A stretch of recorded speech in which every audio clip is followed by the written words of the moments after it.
पुढची महत्त्वाची बातमी आपण पाहूयात। सरकारच्या धोरणांमुळे भारतीयांना त्रास होतोय। इराण आपल्याबरोबर जम्मू काश्मीरच्या मुद्द्यावर उभा होता। इराणसोबत मित्रता निभावली असती तर गॅस तुटवडा झाला नसता। प्रकाश आंबेडकरांनी हे महत्त्वाचं वक्तव्य केलंय।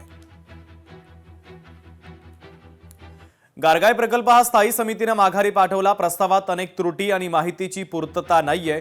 मुंबई महानगरपालिकेतील सर्वपक्षीय नगरसेवकांनी या संदर्भातल्या सूचना केल्या। प्रस्ताव पुन्हा माघारी पाठवण्याची त्यांनी सूचना केली। अंदाजित रकमेपेक्षा 11% जास्तीचा हा प्रस्ताव होता।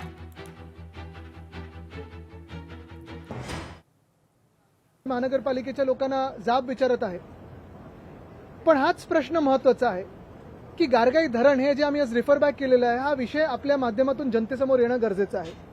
हा विषय आम्ही देखील अनेकदा विषय घेतलेला आहे। हाऊसमध्ये देखील इकडच्या विधानसभेत चर्चा झालेली आहे। प्रश्न उपस्थित हाच होतो की मुंबईला पाणी हवंय की नकोय। पाणी सर्वांनाच हवंय, पाणी आपल्याला सर्वांना हवंय, मुंबईसाठी पाणी हवंय। कदाचित आपल्याला माहिती असेल की 2002-2007च्या देखील आमच्या वचननाम्यात गारगाई धरण, गारगाई पिंजाळ धरण हे होतं। गारगाई धरण बांधायला आत्ताच साधारणपणे 5 ते 5.5 हजार कोटी दाखवत आहेत। ह्याचं एस्केलेशन तर 100% होणार। परत इराण युद्ध जे होत आहे त्याचा जो इम्पॅक्ट आहे तो स्टील, सिमेंट या सगळ्यावर होणार आहे। बीडच्या वडवणी तालुक्यातील पुसरा गावात मेंढपाळाला मारहाण झाल्याचा व्हिडिओ सोशल मीडियावर व्हायरल झाल्यानंतर मोठ्या प्रमाणात प्रतिक्रिया देखील येत आहे। हा रस्ता तुमच्या बापाचा आहे का असं म्हणत त्यांनी आम्हाला मारहाण केली। इथून तुम्ही जायचं नाही, हा पाणंद रस्ता आहे, इथून तुम्ही मेंढ्या न्यायच्या नाहीत म्हणून आम्हाला मारहाण केली असं देखील प्रतिक्रिया समोर आलेली आहे।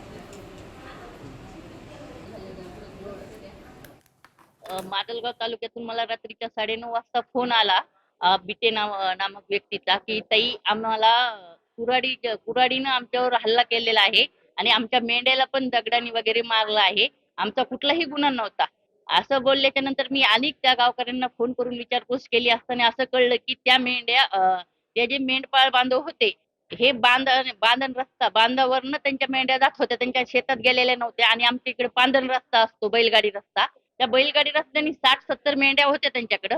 त्या मेंढ्या आपल्या सरळ पुढे जात होता। हे अचानक गणेश नरवटे नावाचे व्यक्ती तिथे आले आणि त्यांनी त्यांच्या भावाला बोलून घेऊन काट्या कुऱ्हाडीनं त्यांच्यावर हल्ला केलेला आहे। आम्ही आपलं घाटवाडी शिवारामध्ये मेंढ्या घेऊन चारायला गेलेलो होतो। तर आम्ही पांदीच्या रस्त्याने जात असताना 2 जणांनी आम्हाला हाणामार केली। आधी काट्याने मारला आम्हाला आणि पुन्हा त्याला आमच्या बंधुराजला ते व्हिडिओ काढायला म्हणून त्याला डोक्यामध्ये कुऱ्हाड मारली। लोकशाही मराठी ऐका, पहा, जागरूक रहा।